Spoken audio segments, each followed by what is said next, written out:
The Dave Hooker Show. A presentation of Off the Hook Sports. Objective insight, expertise, top guests. Available on YouTube, Apple, Spotify, and the Off the Hook Sports app. Download now for free. Also available on offthehooksports.com. I compute and obey. Now to Dave Hooker. Ready. We are off and running to begin a huge week as the SoftVols didn't really surprise anybody because they did exceptionally well and they advanced. And then the Diamond Vols did kind of surprise some people based off where they were headed, and kudos to them. So a big lineup on tap as we're going to discuss four downs. Josh Heupel versus other second-year coaches in UT history. But help me with that because I was thinking about our production meeting. He would be a third-year UT coach in UT history. So, Caleb, after our 3:15 a.m. production meeting, I have a question. So how are we positioning this later in the program? Oh, we are comparing Josh Heupel we are comparing his second year to that of other second-year coaches in Tennessee history, what they've done in their second years. Gotcha. And spoiler alert, Lane Kiffin didn't make the list. No, he did not make the list because he didn't make it to year two. Also, today's tough question. Urban Meyer calls the NIL a fancy word for cheating. That'll be what the H? And Josh Heupel versus Brian Kelly, who's better schematically? This should be an interesting conversation because I do like a little bit of the old school pro style type of approach to knock Josh Heupel whatsoever.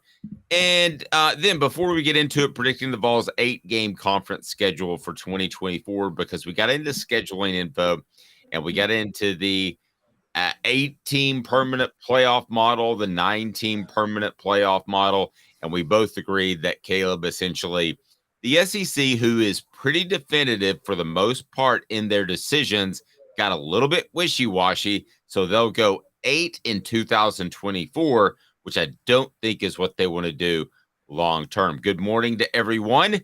Hit the like button. If you haven't subscribed, do that as well. So what do you got, Caleb? Let's go ahead and get to today's tough question, predicting Tennessee's 2024 schedule, which will be just right around the corner. Today's tough question brought to you by crafttreats.com. Today's tough question.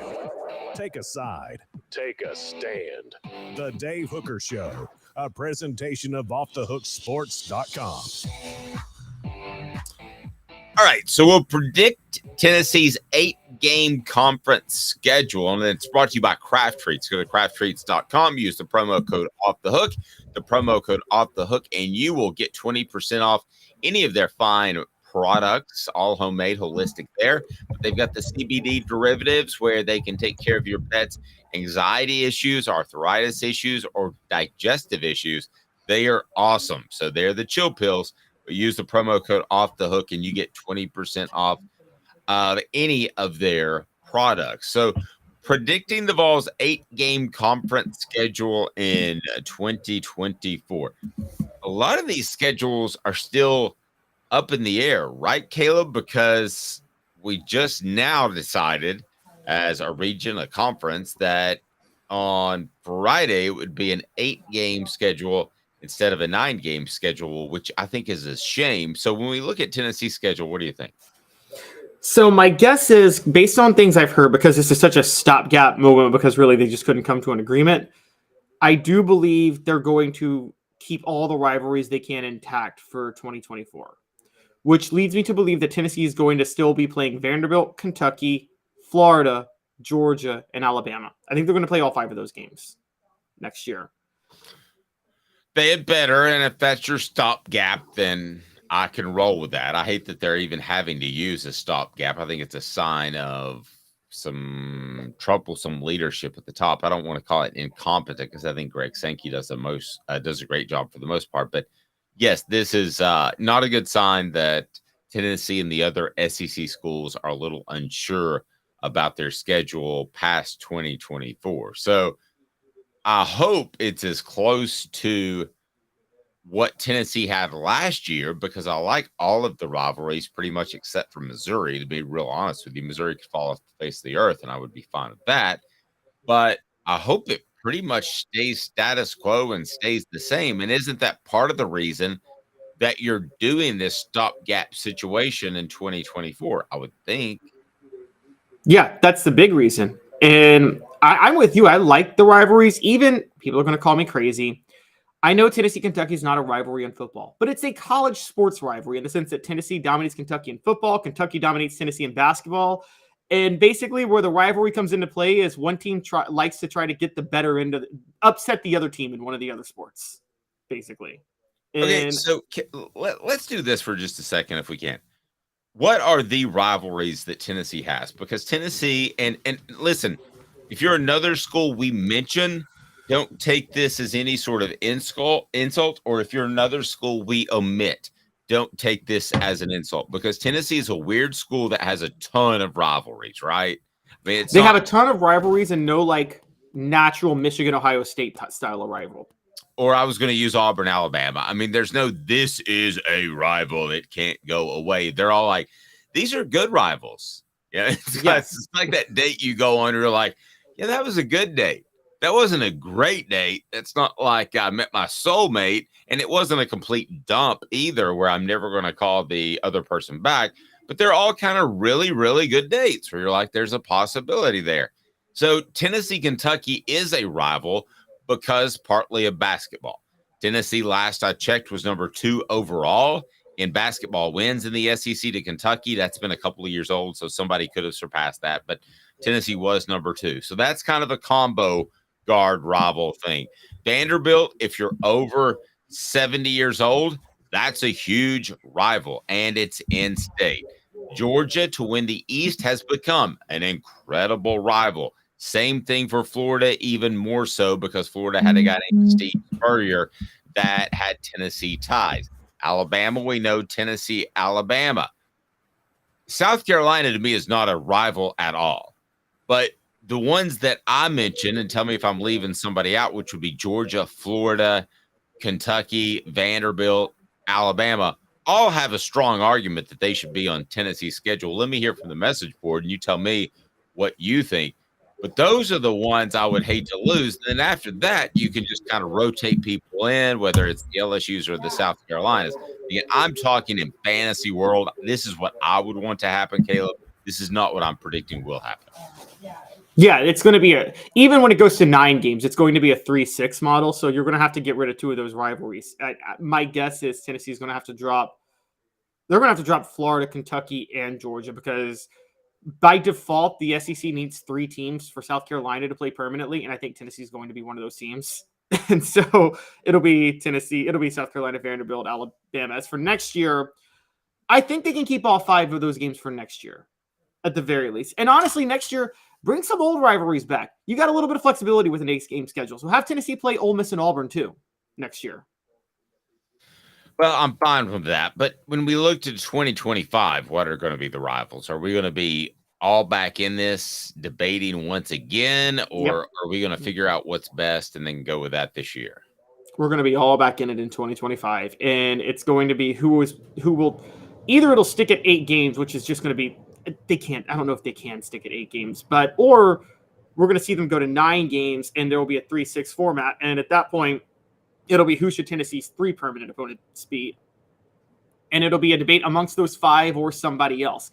I think the 2 most untouchable Tennessee games are Alabama and Vanderbilt. Say what you want about Vanderbilt. It's the 4th most played game in the SEC. No one's touching the Vanderbilt game. I don't care what people feel about it. They're not going to touch it. No, and I don't think Tennessee wants that to go away because, again, you and I have debated recruiting the mid-state area. I do think it's going to end up being good. I could be proven wrong, but I think within 2 or 3 years, you're going to see a bubble there, and you're going to see that be a good recruiting area. So if you're Danny White, what do you want the 3 games to be? Let's assume that it goes 9 games after 2024. Surely to goodness it will, right? Yeah, it would have to. I think if you're Danny White, you want Alabama, Vanderbilt, and this is where you throw tradition aside. I think you want Georgia because you talked about recruiting. You want to be able to go into Georgia every other year and play football.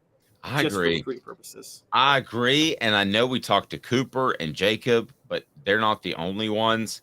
I talked to former players. They don't want the schedule to get easy just because it can and it could. I mean, you could say Kentucky, Vanderbilt, Alabama, and that's not going to be the three, but you could say those three, and that would be pretty easy and be a benefit to Tennessee.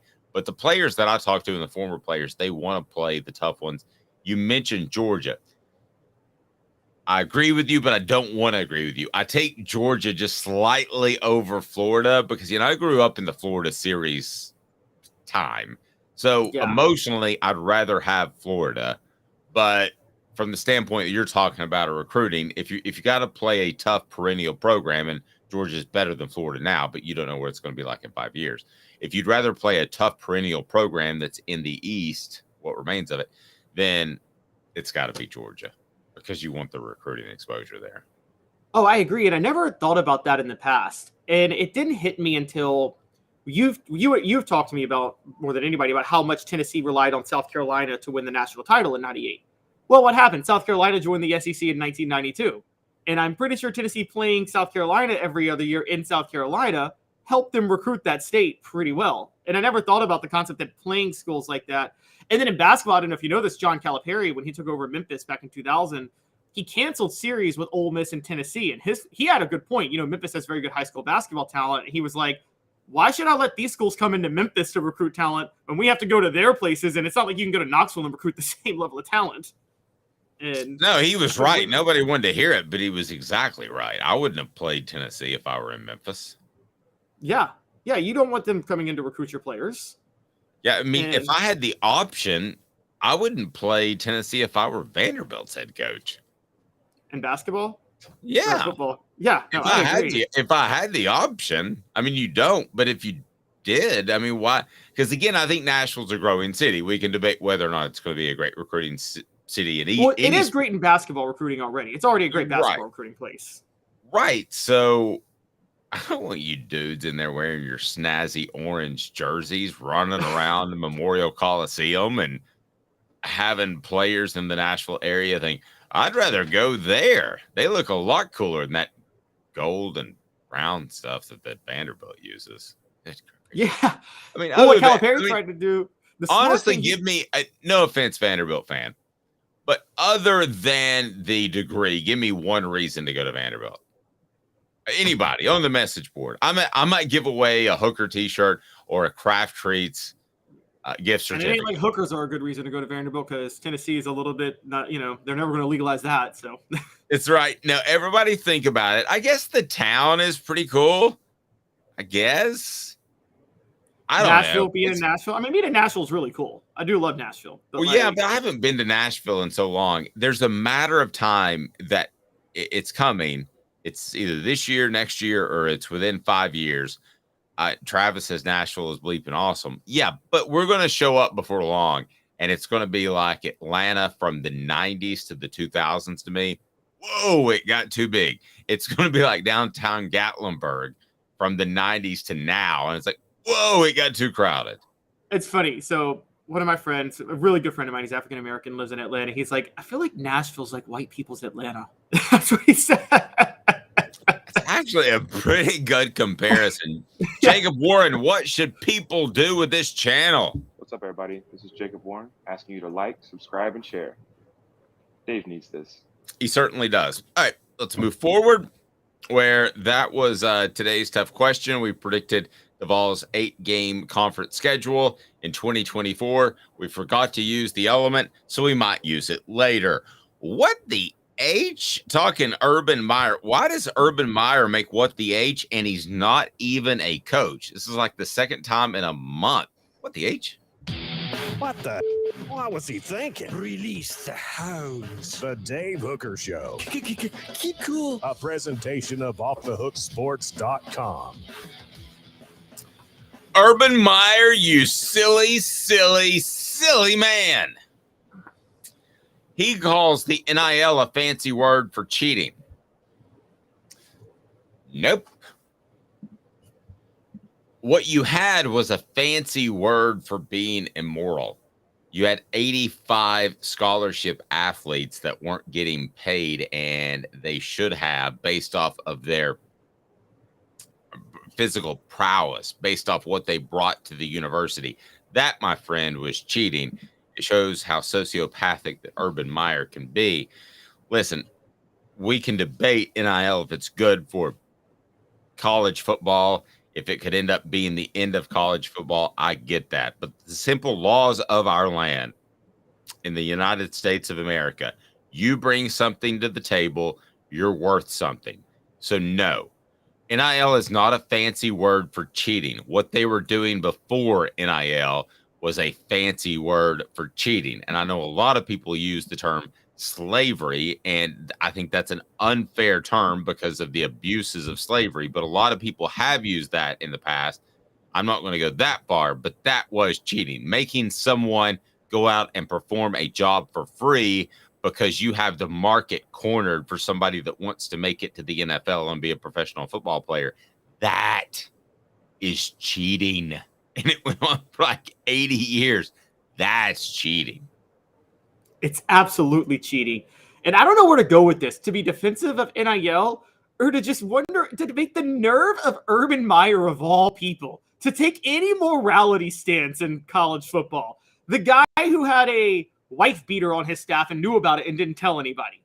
The guy who was letting his players at Florida steal laptops, kill people, threaten their girlfriends, and not suspending them. The guy who let one of his players try to blind a football player on the field and then say, I'll suspend him for a half of next game, but, whatever.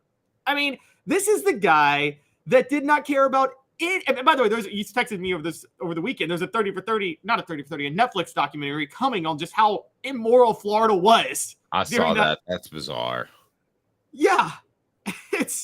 They were infamous for cheating. And here comes Urban Meyer. He says the collectives are a fancy way of cheating because of the recruiting. One, let's talk about this. Urban Meyer won his national titles at Florida. He got a lot of help from Ron Zook's recruiting. Dave, you covered recruiting at the time. There was a lot of suspicion about Ron Zook, wasn't there, when he was recruiting at Florida? Yes. Exactly. So it's the nerve of Urban Meyer, who benefited from not the fancy way of cheating, but I believe the old-fashioned way of cheating.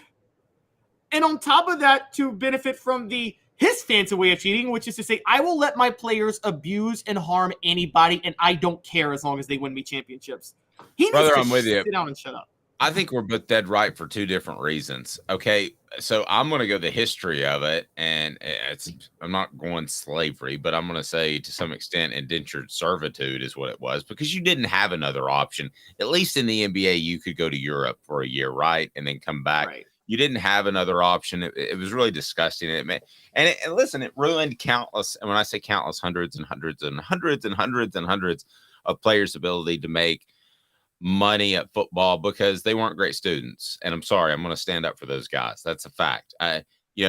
Caleb, he may not be able to add up numbers, but he produces value because he's a great writer and he's great at video editing. He does so many other things. So to say that, oh, you're not great at this, so you can't succeed at this job. He actually happens to be really good at numbers too. But if I said that would just be stupid, that would be stupid on a whole different level. And it was legislated. And the fact that Caleb went in another direction and is even more correct than I am, that you cannot go out and call out people that are unethical when you ran one of the most unethical programs in the history of modern day college football in terms of programs that matter. There may be somebody doing it at West Virginia North State via the I-24 corridor school university. But as far as programs that matter, who's been any dirtier taking out moral things like Penn State and that sort of thing and Michigan State, okay? But who's been any dirtier other than those totally immoral schools on the college football scale? Who's been worse? Who's been worse? Yeah, nobody. It's not even close. Urban Meyer towers above everybody. And he's been a fraud like this for a while. I don't know if you know this, but this was about when Jameis Winston was at Florida State. Urban Meyer had the nerve, I kid you not, to go on Bill O'Reilly when O'Reilly was still on Fox News and say, it'd be really hard for me to let a player like Jameis Winston on my team. Really? Really, Urban? It'd be really hard for you to let a player like Jameis Winston on your team. I mean, He'd be stacking cash for him to be on his team. He would be stacking up cash bigger than that alligator that was on Naked Jim McElwain. He'd be stacking up 850 pounds of bull shark cash is exactly what he would be doing. Travis says Nashville, Kid Rock's. You can throw a rock on Broadway and it will hit the best bar you've ever been to in your life. So I'm calling some people to have like a fan party, not necessarily for SEC Media Days, because no fans go to that because it's just a bunch of dudes talking to each other. But, you have the Virginia game. So I'm looking for a place to hold a little a party for Off the Hook Sports. So there would be no better place to do it than Kid Rock. I don't know how to get in touch with Kid Rock, but if anybody does, let me know. For the record, Foo Fighters, a couple of weeks for us. My wife has okayed the $170 price ticket, but I found 8th row tickets for Kid Rock in Nashville. They're about 500. She hasn't okayed that yet. Should she okay that, Caleb? No, because Kid Rock railed back in the day against artists who charge too much for their concerts, and look what he's doing now. Sell out. I thought you told me that Ticketmaster got their claws in that or something. Yeah, but Kid Rock was like, what Kid Rock was taking the stance on, I won't perform at the venues that do that. Well, it looks like you're going to perform at the venues that do that, Kid Rock. And also, I don't like Kid Rock's whole fake redneck persona. You grew up in the suburbs of Detroit, okay? And you're pretending like you're some country boy who grew up in the rural areas of No, you are a suburban kid. He pretended to be some hip hop kid in the 90s, from inner city of Detroit. He's not. Now he pretends to be some redneck. He's not. Although, to be fair, kind of fits in with Nashville, because the one thing Nashville is it's like a fake redneck town. It's a bunch of kids who grew up in the suburbs that pretend they grew up redneck. Same way Atlanta. Most of the people there aren't even from Tennessee. Exactly. By the way, Fred White will kill me on this. Atlanta's the same way with hip hop. A lot of kids who grew up pretending to be from the hood, but they really grew up in the suburbs, like John Morant. If you see Kid Rock in concert, it will change your life. Oh, I'm sure he's musically he's very talented, and I'm sure he would be great in concert. I just don't like the fake redneck persona. I never like it. I didn't like it when Kenny Chesney did it. Okay, I didn't like it when these country music artists put on makeup and cowboy hats and tight jeans and pretend they grew up redneck when in reality they grew up in the suburbs and privileged as heck, and they never worked a day in their life for anything. I thought you were a big Taylor Swift person. She doesn't fake being a redneck. She owns being pop. Okay, 2 minutes. And how does Josh Heupel compare to other second-year coaches in SEC football? In Tennessee football history? He does all right. Let's just say that. 2 minutes back. Josh Heupel's stance in history. I think you'll be pretty impressed when we look back at the former Tennessee coaches that have been in his shoes heading into year 2, because last year was year 2, and they won 11 games. Stay tuned. Off Thug Sports. And Craving Wings South North Shore location, where we've heard people say that you can get the best wings in East Tennessee. Pero ¿quién es este? El número 87, Jacob Warren. I'll just do 6 of my sauce 87, please. Imposible, señorita. Dale 6 más. Look at these wings. Perfectas, deliciosas, fantásticas. Man, I don't know what you're saying, but it sounds awesome. How do you say fresh, never frozen in Spanish? Frescas, nunca congeladas. Make your way to Craving Wings and get you 6 más. What was funny about Kate is we were a full continuum of care at that time. We had detox, we had inpatient, we had outpatient. So we were doing a lot of the things that we do now. But now we just do them so much better. It's really a simple program, but we're complicated people. I am what I am, and now I got to do something about it. You can take your life back. Call Cadis today. Got cataracts? We can fix that. Never miss another moment. With a little help from Doctors Campbell, Cunningham, Taylor, and Hahn at cctieyes.com. Do you want to own the more that owns every job? Then get to Vassey Lawn and Garden in Cleveland and get you a Toro. I'm David Vassey, here to talk to you about Toro. With a Toro Zero turn, you'll get more out of every minute and you'll reach the finish line faster. At Bassey's, we like to say, no matter if you're mowing 3 acres a week or 11 lawns a day, homeowners and business owners alike find confidence in equipment they can trust from top to bottom. Bassey Lawn and Garden, Highway 60 North in Cleveland. Man alive, it's worth the drive. Our family has been creating jewelry since 1986, each piece unique with a story all its own. I'm Rick Terry with Rick Terry Jewelry Designs. I'm a jeweler, and I want to be your jeweler.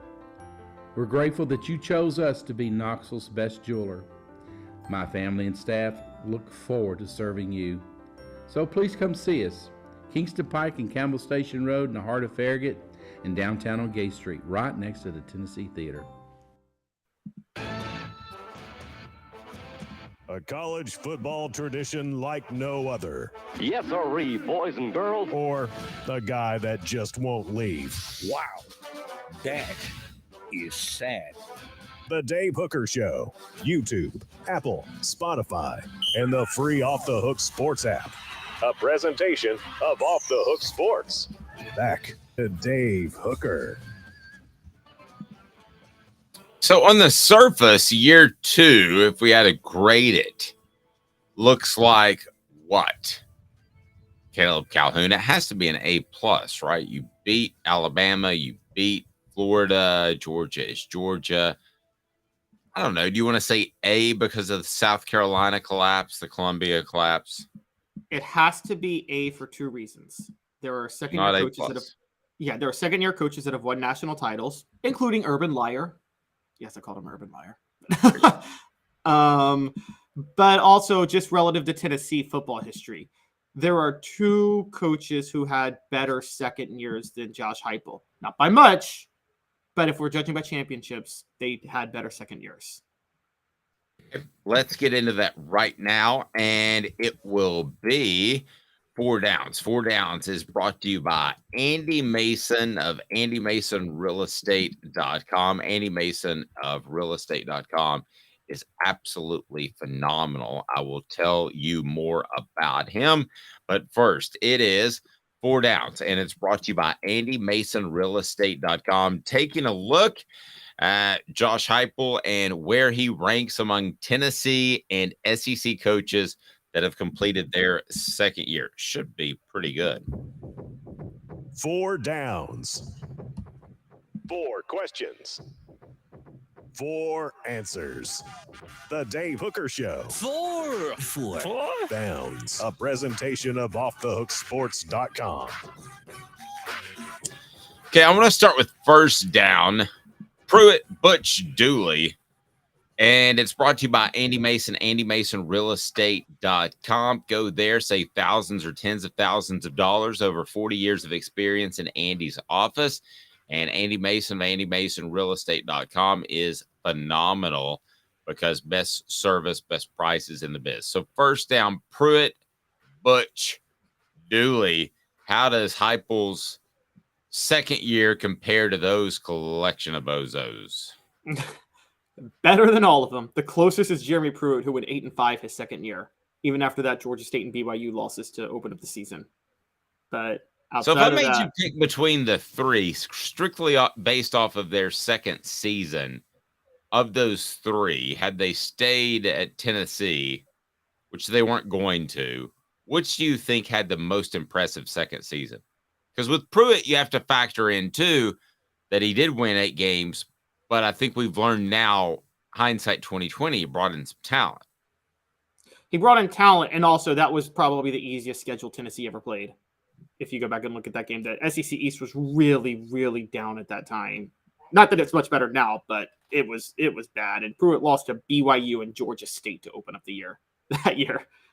And so I would probably say of the 3, the most impressive, it was probably Butch Jones. Butch Jones went 7-6, but Tennessee played a brutal schedule that year. They lost Justin Worley for the season. They had to replace their entire offensive line because Derek Dooley hadn't win a whole recruiting class without an offensive line in 2012. And I give Butch a break. He was dealt a really bad hand in that 2014 season.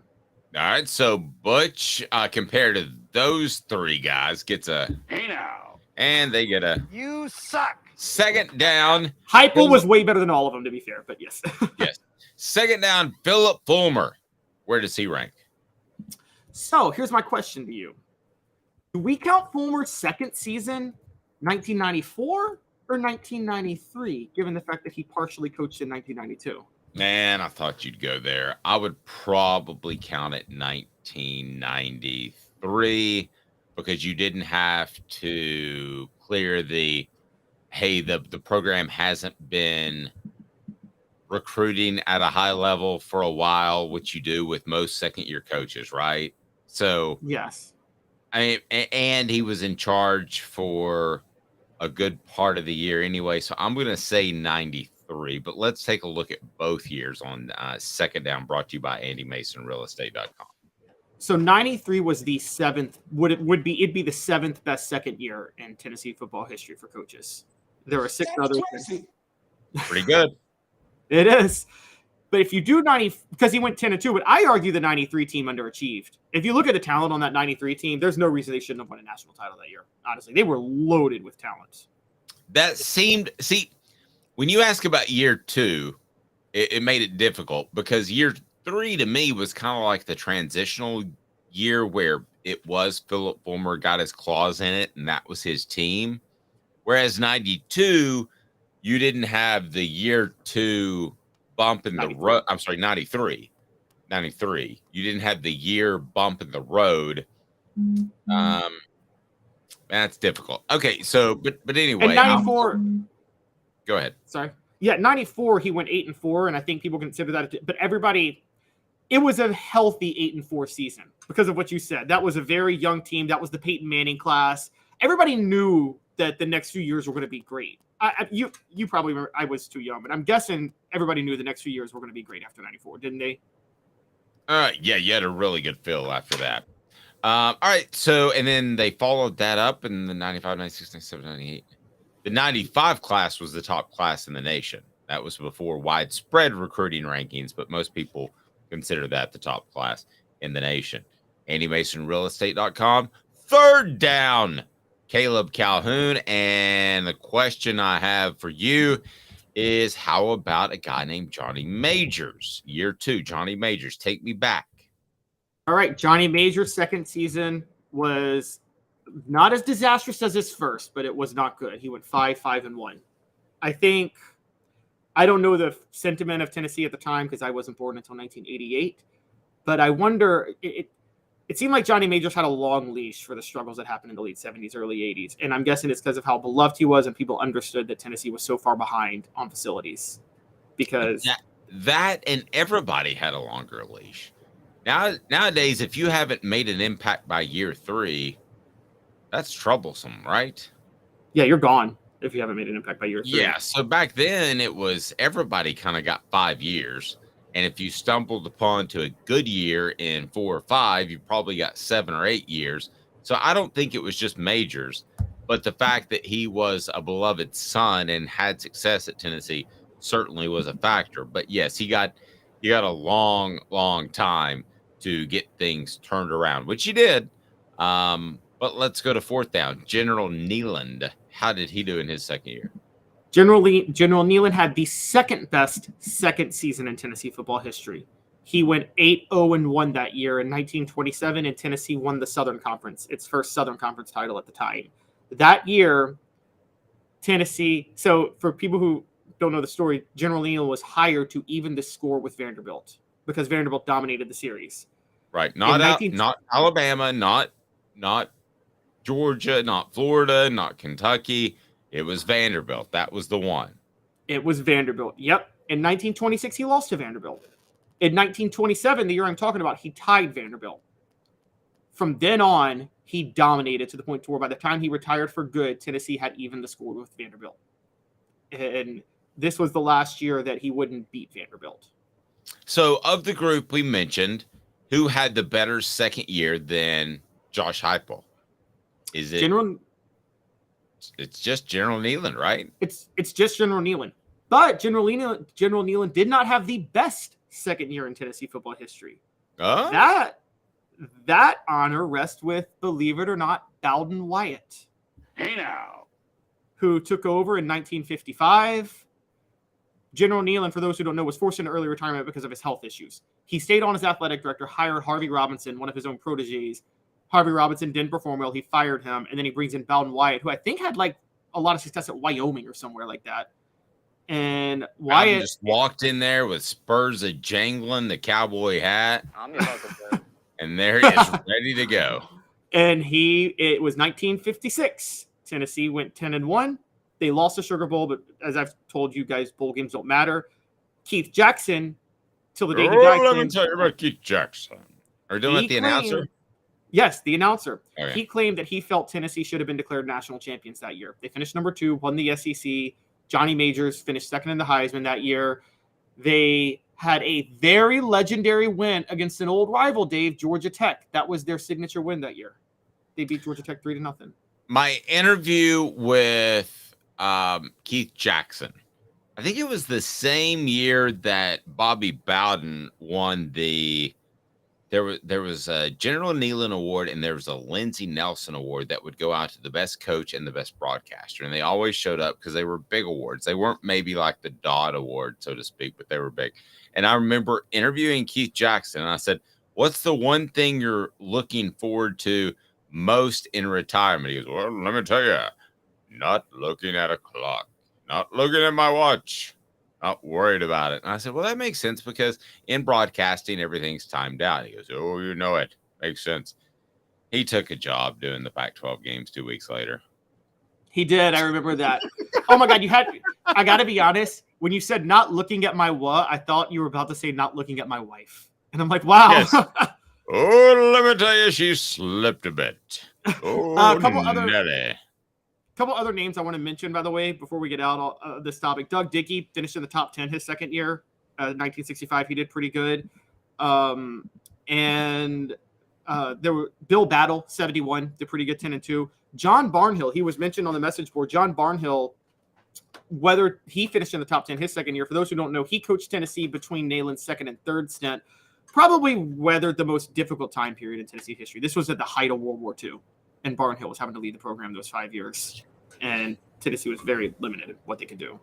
All right. So our guy, Caleb Calhoun, has people getting rowdy. And we discussed this at our 2 o'clock and 40 minutes production meeting this morning. And I knew he would do so, but he's like, I'm just going to do it because I'm not scared. I ain't never been scared. I was like, okay, you do it. Today's tough question.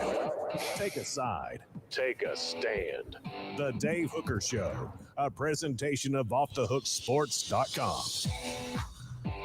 I'm curious why you went here. We discussed it in the 2:30 production meeting.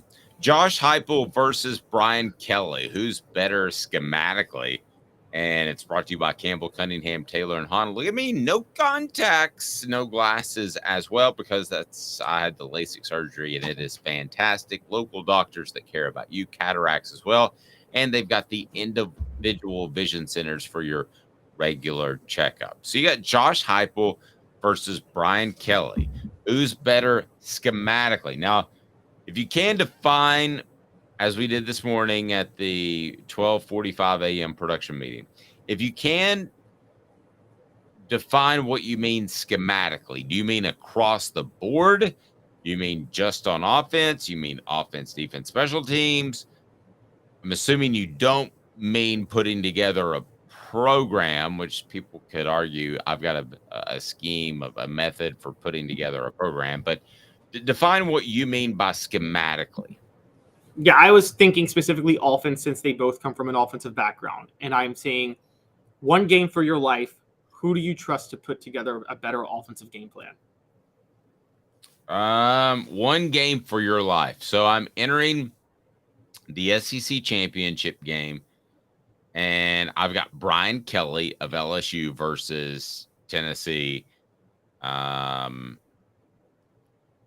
I'm not taking Josh Heupel because of what he would do that week, but I think overall his scheme is significantly better.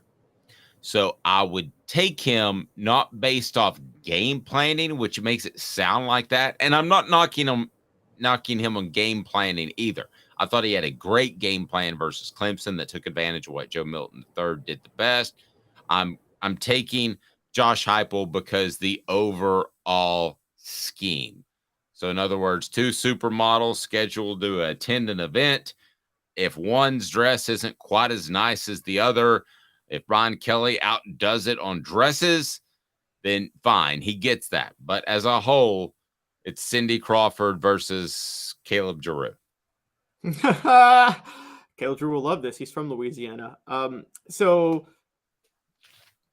I guess where you're going, you've educated me on this. What you're saying is Josh Heupel, and this is what makes him similar to Spurrier, because you felt Spurrier had the better scheme in the 90s, but you're not sure he would have been the best game planning week to week. That is exactly correct. Yeah, I think Josh Heupel is Steve Spurrier redone without the smart aleck tongue. I hate making comparisons that are so cut and dry like that because everybody's different, but I think he is that guy. So I have to say I agree with you.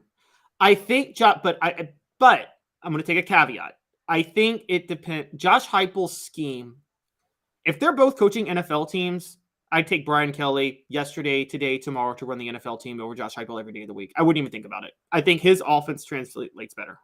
I would too, but why? Just because it's more fundamentally ground based?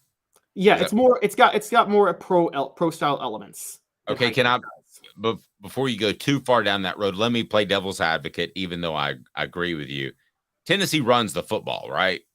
We all know that by now. Okay, so are you oversimplifying just a little bit? Again, I agree with you. I'm playing devil's advocate. But are you oversimplifying just a little bit to say that Brian Kelly's offense is more fundamentally based than Josh Heupel's? Because Josh Heupel's offense does run the football. I think it's the blocking schemes from the offensive line. So this is actually something I give Butch Jones credit for, and I think he got this from Brian Kelly, which is that Brian Kelly runs spread elements, but if you watch his offensive linemen, they're taught to block the way you would block in a pro-style offense. Heupel's offense, yes, he runs the football, but the blocking schemes are very much a spread offense blocking scheme, which is basically take a position, force your defender to that position, not maintain a block. You get what I'm saying? Like Heupel doesn't coach his players. And maybe Cooper Mays will kill us for saying this, but I don't think they're coached to maintain blocks in Heupel's system. No, it's a leverage thing. Cooper has said that before, and that's why he feels like he's better off going against bigger guys than lighter, quicker guys. He'll tell you that Pitt was more challenging than Alabama, for instance, because it is a leverage game. He's very rarely blocking somebody by himself.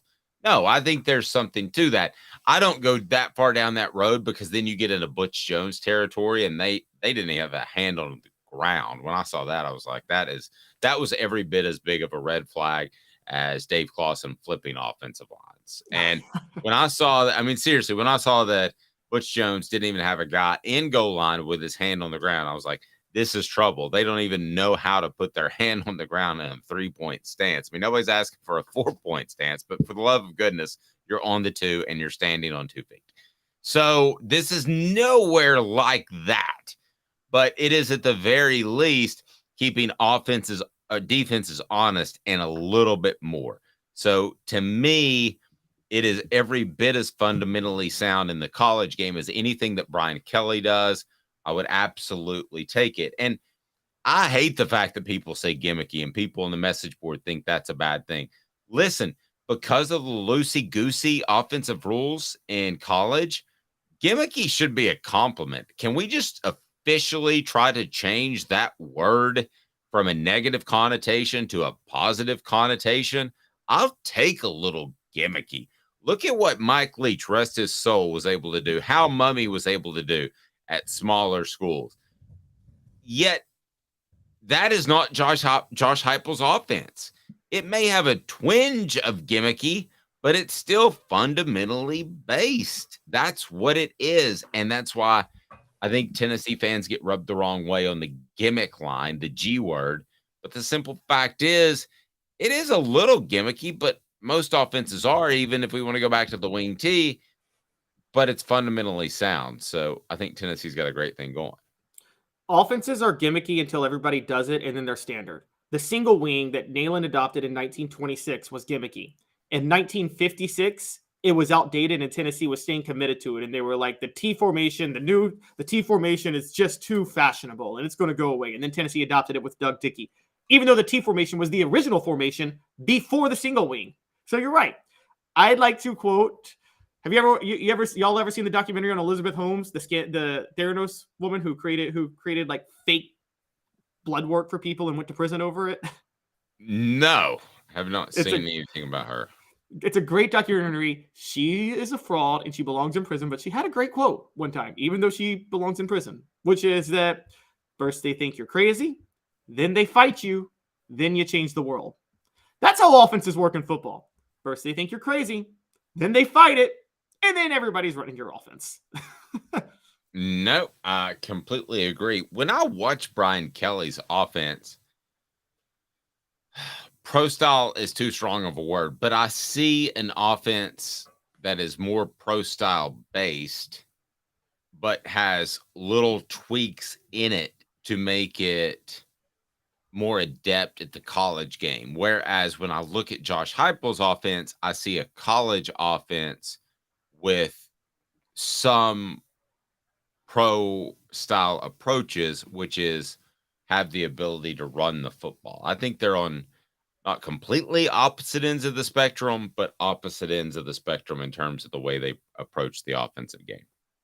Yes, when we see Josh Heupel, we see a scheme. We see, okay, I don't like to use him because you're right, he never adapted, but we see a Mike Leach. Josh Heupel will adapt, so it's not like he's like Mike Leach, but we see it's more scheme-based. You're right. When you see Brian Kelly, you see it's year-to-year, game-to-game based. He adapts his offense to his personnel, and he knows how to. I guess one of the good comparisons would actually be David Cutcliffe, who I thought was a master at adapting his offense based on the personnel he had year to year. And he ran a standard pro style. Brian Kelly is more creative than Cutcliffe, but just that principle that they adapt their offenses, because Cutcliffe went, I will never forget when he just brought up the no huddle in 2007 out of the blue. He had never run it his whole career, but he was like, I got a senior quarterback and a great offensive line that's veteran. I'm going to run the no huddle. And it worked. Mr. Jones says innovative sounds better. It does. And those two words, gimmicky and innovative, are probably closer together in definition than you might think. Gimmicky to me is what the Ravens ran the first 2 years in Lamar Jackson. Now, Lamar Jackson can throw now, and that was the idea that they were going to develop him into a thrower. So it sounds like an insult now. But Mike Vick at Va Tech, those were gimmicky. Those were taking advantage of very elite running quarterbacks. I don't think that Tennessee is trying to make a 12th man essentially on the field, which is what you're doing. And when you run a guy around a lot at quarterback, you're trying to create, he's not only a quarterback, but he's a potential running back. That's what you're trying to do, is create a 12th man versus the 11 on defense. But I think those two are examples of gimmicky, and you can probably come up with others, Caleb, that was Mike Vick gimmicky because he was special? Yeah, I mean, you'd be stupid not to do something gimmicky with him. Was Lamar Jackson a good enough thrower to not be gimmicky very early in his career? No. So they did that with him to some extent with Jalen Hurts. Now, I think it both developed as throwers, so I'm not painting this broad brush, Caleb, but those to me are gimmicky. See, I didn't think Mike Vick was gimmicky at Virginia Tech, though. What Virginia Tech did to me, what Frank Beamer did, was similar to what I felt Bobby Bowden did with Charlie Ward, which is I don't think they had a scheme. I think they just had a very dynamic athlete at quarterback, and they basically were like, snap the ball and make something happen. Yeah, but see that? No, I agree. And Randall Cunningham in the early 90s with the Eagles was the same way. The defense is going to make plays, go out there and scramble around and make something happen 5 times, and Eagles win the game, right?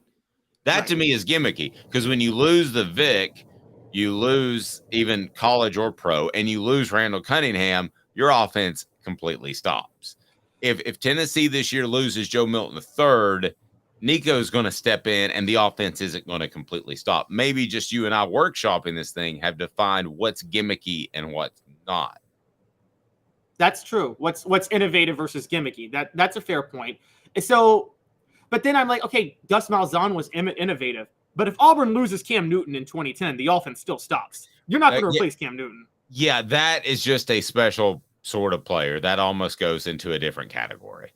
Almost like Mike Vick in Atlanta. I mean, that almost went, and I saw him play firsthand. I was like, this guy's done stuff that I've just never seen personally. I don't like him as a person. By the way, they have a down the road at the Dave and Buster's, they have a place where you can bid on a Mike Vick helmet.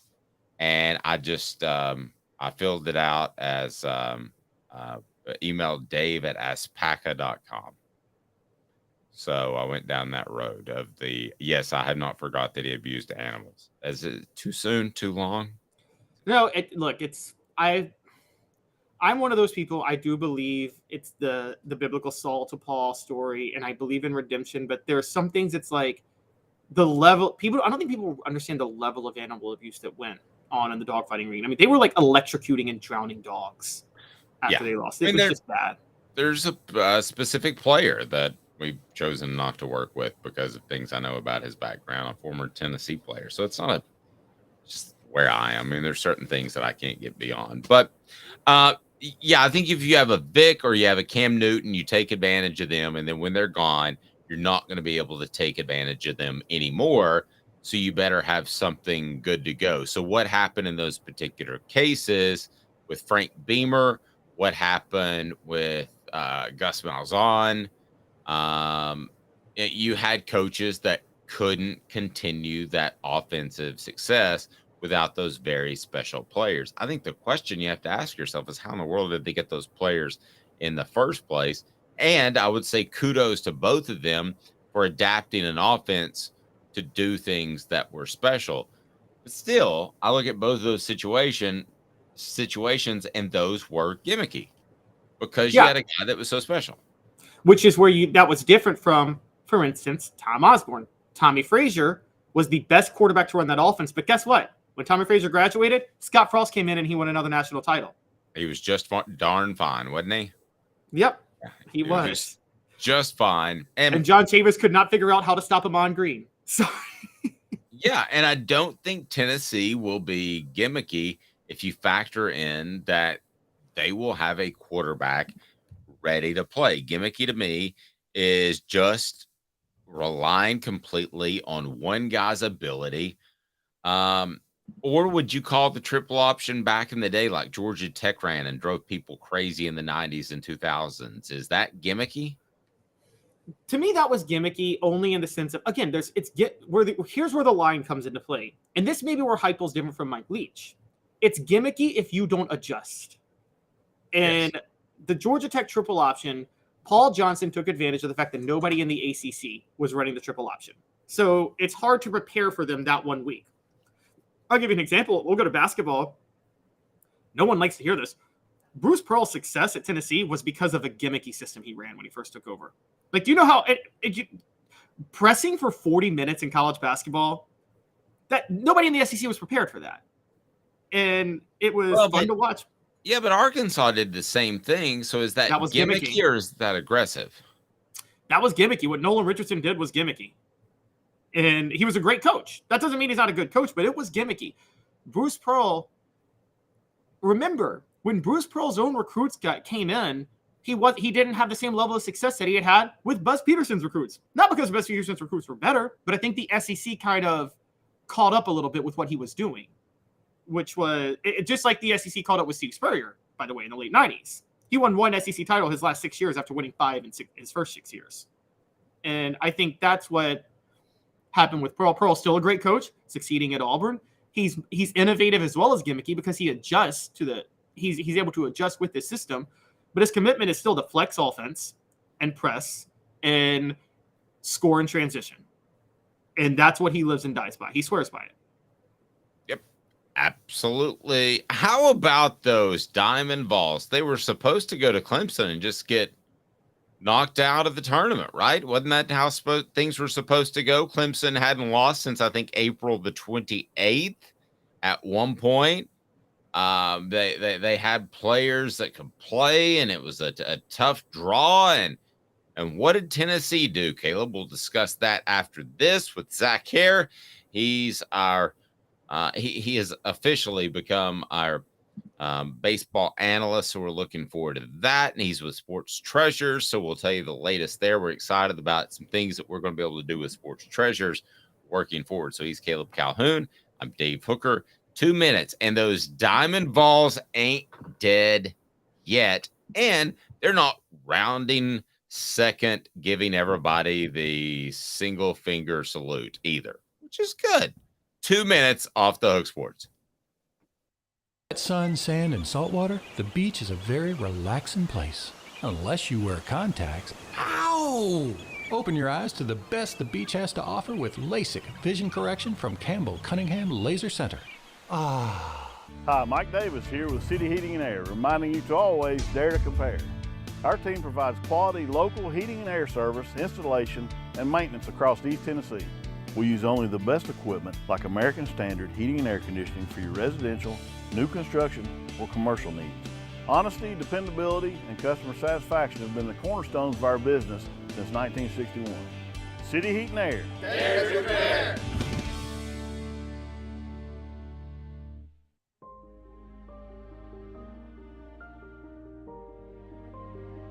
Our family has been creating one-of-a-kind pieces of jewelry in West Knoxville since 1986. Each piece is a combination of unique processes that bring your idea to life. Every day in our shop, a truly special item with a story all its own is being manufactured in our facility, bringing the history and family sentiment into a whole new generation of life. We are grateful that you chose us to be Knoxville's best jeweler, a title that we value and respect. Because to me, being a jeweler and owning a jewelry store are not the same thing. I'm Rick Terry. I'm a jeweler, and we want to be your jeweler. Kingston Pike and Campbell Station Road in the heart of Farragut, and downtown on Gay Street right next to the Tennessee Theater. When you want a hard cider that's easy to enjoy, one that's crafted to perfection, you need Tennessee Cider Company. Some say it's the signature cider of the South. Others say it's the cure to your craving. They all say you'll savor every sip. With a selection of ciders free to sample, all it takes is one taste. Visit tncidercompany.com for more information, as well as to shop our ciders and merchandise online. Thirsty yet? Doors open at 10 a.m. Welcome back to Zach here to join us very shortly as we get to the diamond. It's all on offthehooksports.com. Who's this guy? Hello, who is it? The Dave Hooker Show, Who? a presentation of Off the Hook Sports, What? YouTube, Apple, Spotify, and the free Off the Hook Sports app. Back to Dave Hooker. Rebecca on the message board. Gimmick. The definition is trick or device intended to attract attention, publicity, or business. Innovation. Introducing new ideas, original and creative in thinking.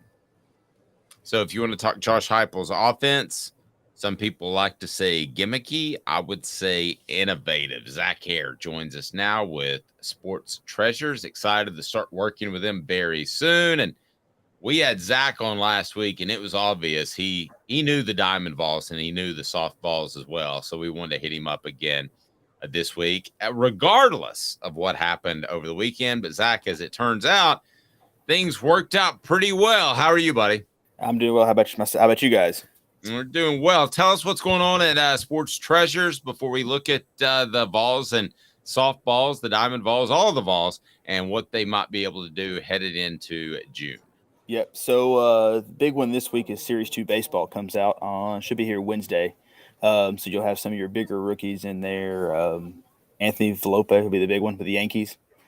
That's what we got going on this week. We had our anniversary sale last week. Got some leftovers still with as I was joking around here in our social media, it's we've got 3 racks of clothes up front of damaged, dirty, and slightly inappropriate clothing. And by slightly inappropriate, it's 2 racks full of Washington throwback Commanders. Nice. Well, I've got some Hooker shirts if you want to go with inappropriate yeah. that I can hook you up with. Let's let's get rolling with the Diamond Vols. I mean, there's every reason for them to go to Clemson, not have the excitement of last year. Clemson was on an incredible run. There's every reason for them to go to Clemson, and the season is over. And you say to yourself, well, it wasn't 2022, but kudos to them. They made a run, but they didn't do that. They had the right mindset going in. I know you've worked around the team before. What signs did you see that they had the right mindset early on? I think really after the Vanderbilt game, when they had hit the walk-off home run there, I think that's what turned it. And what Vanderbilt was doing at that point in time, I think that showed them, hey, with the media saying what our fans were saying leading into the season, we can do that. We have that capability. I mean, they're statistically looking, our bullpen is best in the country. I mean, you've got what should be 3 top half of the first round draft picks in this year, next year's draft with, Burns at the time, who's now moved to the bullpen, but, with Beam next year and Dolander this year and Andrew Lindsay just coming out of nowhere to really do what he's done, especially to be a Friday night starter in the SEC. It takes a nice little different person mentally to be a Friday night starter in the SEC. But I think that was when that hit, that proved that I think the players saw they could do it, and that they had gotten to the point before that home run of, hey, let's just go out there and have fun. And I think that was just two worlds colliding. It made a perfect storm. So Zach, where does Zane Ditton's performance over the weekend rank in most clutch performances ever by a Tennessee athlete? I mean, I think Peerless Price, the 98 national title game. Yeah. Is that on that level? It's I don't know if it's quite to that one. I would put it maybe up close to where Gilbert's grand slam was against I'm drawing a blank, Wagner, I believe it was 2 years, when we hit it to go on to win that first game of the regional a couple years ago. But definitely that was big, him especially, being a transfer, and he's been a clutch player who I was watching the game on TV, talked about how he hit a walk-off grand slam, I believe it was, in Little League World Series as a kid. So he's always had that, what seems to be the clutch factor. I would definitely think baseball-wise, clutch it's going to be in your top 5 or 6. I was a little young when Helton played here. I'm sure he had a few as well as Condridge. Maybe Dave knows some of those he can. Thank you. I was ready. Yes, I was at school during the Todd Helton years, but not the Condridge years. And so, but overall, Tennessee, I think you'd be flirting with top 10. You've had some good football and basketball ones to go around. But that was definitely I was out mowing, listening to the game, came in to watch the 9th inning, and I had to apologize for my wife and vacuum up the grass that had fallen off of me after that home run afterwards. Yeah, and John Wilkerson, always a great guy to listen to, another fantastic call over the weekend. So this team had so much pub around it last year, some good, some bad. Zach, how would you compare going into the second week of the playoffs with this kind of flying under the radar? May not be the right term, as opposed to rounding second and giving the one finger salute. I mean, how would you weigh both of those as far as your confidence level going into these games? So obviously we're not sure if we're playing Penn or Southern Miss yet. If it's Penn, all things point to us being home. If it's Southern Miss, still up in the air. I would hope we would host either way, but I know Southern Miss has hosted in the past, so they do have the facilities large enough to host. Kind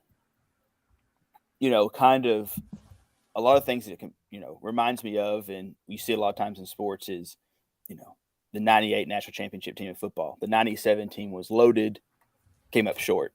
Last year's team was loaded. Obviously this baseball team had a lot more pressure coming in than the 98 Vols football team did. But I think you can see a lot of comparisons as the pieces are there, but they're more of a team. You don't have the personalities of Gilbert, and you don't have the personalities that Beck had, and those guys, you've got, I was at the first pitch banquet this year, and Burns was the player at my table, and he is extremely quiet, very laid back type of guy. And you see what he's on the mound, and you see that emotion. Dolander's kind of similar. He's a little bit quieter of a guy, but then you see him, see that emotion as well on the mound. And there's a lot of comparisons. I feel like this is more of a team that doesn't have the superstars. There's, last year, if you needed a big hit, you were waiting on Gilbert, Drew to come up to bat and make that big hit. This year, pretty much 1 through 9, they're all, I feel like, pretty close to that same level, can make a hit when you need it. And, Inslee on Saturday night was the one that got the hit to drive in Maui. Well, he was, I believe, 0 for 4, 0 for 5 before that hit. And he was, 1 for 17 his last few at-bats before that to step up and make that hit to get in. And so I think that flying under the radars helped them. After they fell early in the SEC season, they've picked back up. No one was really talking about them. Tennessee was the first team to clinch a spot in the Super Regionals. Mm-hmm. So I think I like where they're going, and I like what kind of matchup they're going to have, especially if they can be at home for the Supers this coming weekend. I know Caleb wants to jump into softball. I remind people that Sports Treasures right there on Broadway is your home for Tennessee memorabilia and more. They just have a fantastic store, whether it's cards or memorabilia, collectibles. You need to get to Sports Treasures on Broadway. Portions of the program also brought to you by City Heating and Air Conditioning. Integrity matters. Go to cityheatandair.com. Caleb, turn me to some softballs. Before I get to softball, I just have to say one little thing, which is just to go back with a guy like Zane on the team. You're saying they're headed in one direction. Anybody? Oh my gosh, is that like a pop music joke? It's a boy. There was a boy band named One Direction with Harry Styles and a guy named Zane. So, and now they all gone in their own direction. They have. Right. They have. But the The baseball new name team of the band is Separate Directions. Yep. The baseball team is still headed in one direction, though. So, go ahead, Kev. So, Zach, on the other side, does the softball team have any chance of beating Oklahoma or winning the College World Series with Oklahoma in there? Or is this like North Carolina women's soccer back in the day?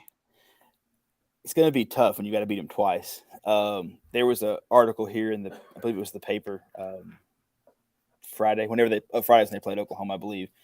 And they talked about, I read through it, and Karen Wick talked about how she had rested her 2 pitchers to basically save them for their 2 games coming up today, or game today and then possible game tomorrow against Florida State.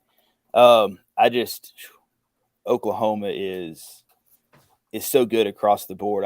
I don't know. I mean, you might get them once, but to have to beat them twice, it's kind of the old adage, if you beat them in game 1, they're going to be ticked off in game 2. Of course, anything happened in game 3, but then if they beat you in game 1, can you put it together for 2 back-to-back games? But I think it's going to be tough. I think Florida State will be they're a good matchup with Florida State, hopefully to at least get to the championship series, as they said multiple times on the TV this weekend with Charlotte. If Tennessee gets to the championship series, they'll have their chip in their chair, and that's all you can ask for.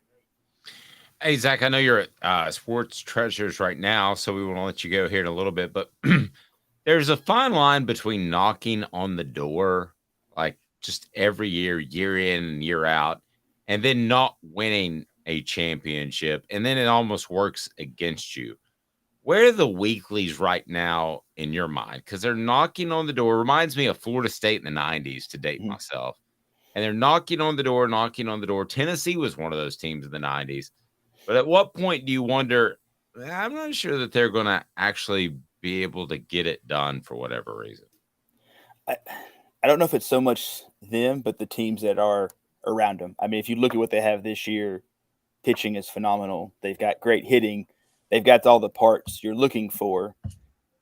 I think that, kind of like we said with UNC in the 90s with soccer, you're just facing a juggernaut, unfortunately, that you can't. I don't know what you can do to topple it, but I don't know, I think they can get it done here. We talked about, other week. I think they have the parts here, but I would say they're knocking. But until Oklahoma decides to give someone else a chance, I think that knocking on the door may be the ceiling. All right, great stuff. Go ahead, Caleb. I would just say, I would also point out that to think about women's sports, a lot of people don't know this because it's crazy to think about, but in the 70s and the 80s, Pat Summitt was knocking on the door a lot and could not get over the hump and win a national title. Yep. And then she won 8. Yep.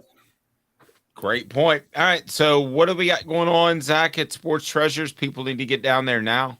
Yep. Yeah. Like I said, getting ready for should be Wednesday, should be here. Series 2 baseball. That's their big flagship, one of the big flagship products for the year. We'll have that in stock. A few other products come out this week. Geared up, getting towards the heart of baseball season, and then football season will be here before we know it. Yeah, well, trust me. We do have a bunch of UT signed mini helmets behind me that we got in this past weekend from somebody. So, yeah, the 98 championship guys. Yeah, Zach had me in, and he just wanted me to sign a bunch of helmets. So yeah. It actually devalued them tremendously. Yep. So now our Hendon Hooker shirts are dual purpose now. That's right. Dual hookers, whatever that means. Yeah. All right, Zach, have a blessed day, man. We appreciate you. Look forward to working with you. Sounds good. Thanks, guys. Talk to y'all later. Zach Harris, Sports Treasures. Portions of the program brought to you by Bassey Lawn and Garden. Man alive, it's worth the drive. Industrial commercial mowers, whether you're in Nashville, Knoxville, or Chattanooga, get to Cleveland, Tennessee for Bassey Lawn and Garden. Toro, count on it. So I'm going to give you one more chance to vote. Who goes further and or wins a championship, men or women, on the Diamond?